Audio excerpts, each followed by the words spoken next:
ఏంటి ఇంతసేపు అయింది? చాలాసేపు అయిందే మార్కెట్కి వెళ్ళి. ఏమన్నా అయ్యిందంటావా? దేవుడా, ఆ పిల్లకేం కాకుండా చూడు.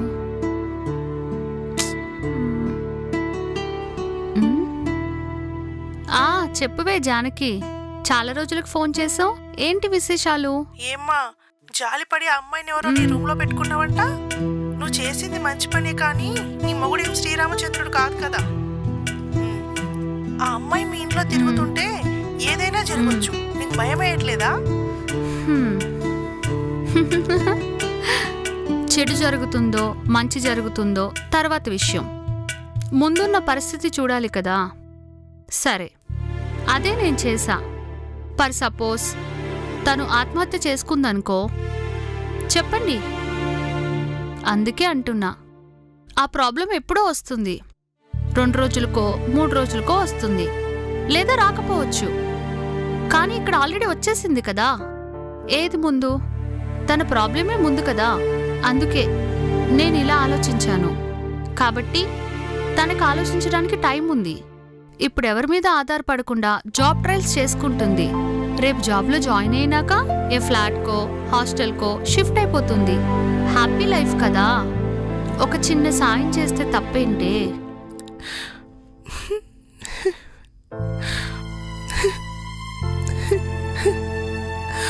ఇంత మంచి మనిషికి నేను ద్రోహం చేయబోతున్నానా?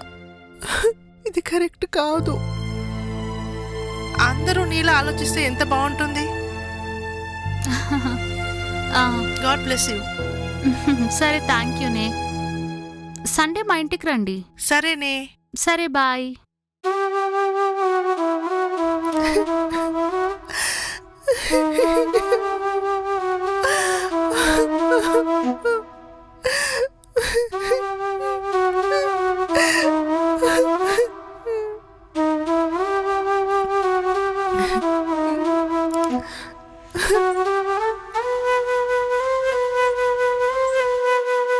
హాయ్. నేను చెప్పినట్టే మల్లెపూలు పెట్టుకున్నావు చూడు.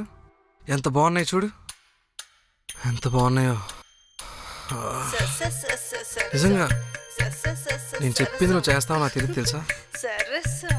నిన్ను ముద్దు పెట్టుకోవాలనిపిస్తుంది. పెట్టుకోమంటావా? సర్లే, మౌనం అర్ధాంకారం అంటారు కదా, పెట్టేసుకోనా?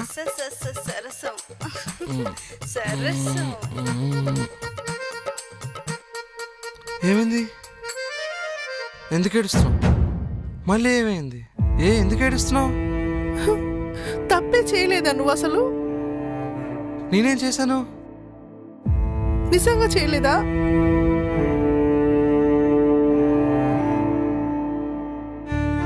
నేనే తప్పైతే జరగకూడదని ఇంట్లో నుంచి వచ్చేసానో, ఇన్ని బాధలు పడుతున్నానో, మళ్ళీ నువ్వు అదే తప్పు చేయమంటున్నావు. చెప్పండి. అరే, నువ్వు దాని గురించి ఆలోచిస్తున్నావా? సారీ, నేను అంత ఆలోచించలేదండి. మరి మీ ఆయన అంత దుర్మార్గుని కాదు. క్షమించండి. ఇంకెప్పుడు మీ కళలో నీళ్ళు రానివ్వను. మీకు ఎన్ని రోజులు కావాలంటే అన్ని రోజులు ఉండండి. ఉంటానండి. బాయ్.